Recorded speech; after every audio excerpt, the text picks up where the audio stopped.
कैसे मैं बताऊँ आप लोगों को, हैंडमेड चीज जो होती है उनके लिए 10 से 12 दिन, 15 से 20 दिन क्यों लिए जाते हैं। चलिए मैं आपको कुछ वजूहात बता देती हूँ ताकि आप लोगों को किसी चीज में परेशानी ना हो। पहले तो ये कि लोगों को डर होता है यार हम पेमेंट देके ना 10-15 दिन पहले हमारे साथ ना स्कैम ना हो जाए। वो चाहते हैं कि कम से कम उन्हें टाइम दिया जाए और जल्दी से जल्दी उनका ऑर्डर पहुंचा दिया जाए। हैंडमेड चीज जो होती है ना, इसकी पहली वजह ये होती है हमने ना उनका भी सारा काम करना होता है, उन कस्टमर्स का भी, और वो भी टाइम पर डिलीवर करना होता है। और दूसरा, बहुत सी चीजें ऐसी होती हैं जो हमारे पास उसी टाइम पर अवेलेबल नहीं होती, जो हमें ऑर्डर करनी पड़ती हैं।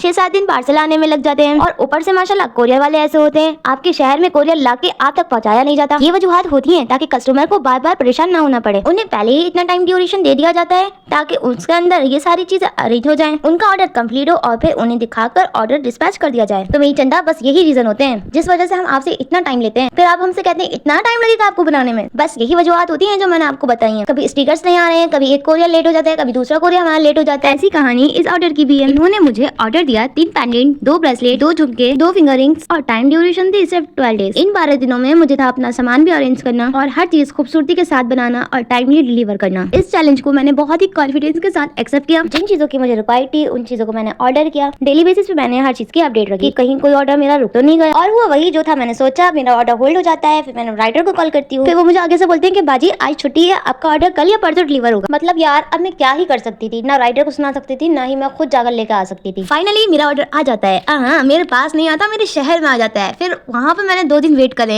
एक चीज की जल्दी आपको आपके पास कैसे आ सकती है, वो इतनी आसानी से आपको कैसे मिल जाएगी, मिल ही नहीं सकती। ये होते हैं स्मॉल बिजनेस के धक्के। आप लोगों को क्या लगता है कि हम लोग बड़े घर बैठे आराम से स्मॉल बिजनेस ग्रो कर रहे हैं? नहीं भाई, हमारे स्मॉल बिजनेस में बहुत धक्के लगते हैं। जो 12 दिन का चैलेंज था ना, उसको मैंने 13 दिन का चैलेंज कर दिया था। 12 दिन तो इस ऑर्डर को आने में ही लग गए थे। फिर मैंने उनको कहा बस मुझे 1 दिन और दीजिए, मैं आपका ऑर्डर कंप्लीट कर देती हूँ। बोली नहीं, मुझे तो आज डेली जाना है, अगर आप कर सकती हैं तो आज रात तक ही कर दिएगा। I mean, शाम तक कहा था उन्होंने 4 बजे तक। मैंने कहा ओके, मैं आपको 4 बजे तक रेडी करके दे देती हूँ। लेकिन 4 बजे तक था नहीं कंप्लीट। और फिर मैंने उनसे आपकी 11 बजे की ट्रेन है, आप जो है आप 10 बजे मुझसे ले लीजिएगा, आप ठीक 10 बजे मेरे घर पर आ जाइएगा। फिर खैर वो ठीक है, वो बहुत अच्छी थी और वो उन्होंने मेरी बात को समझा और इतना टाइम दिया कि मैंने उनकी हर चीज ब्यूटीफुली बना ली थी। Thank you for watching. If you love this video please like, share and subscribe for more DIY।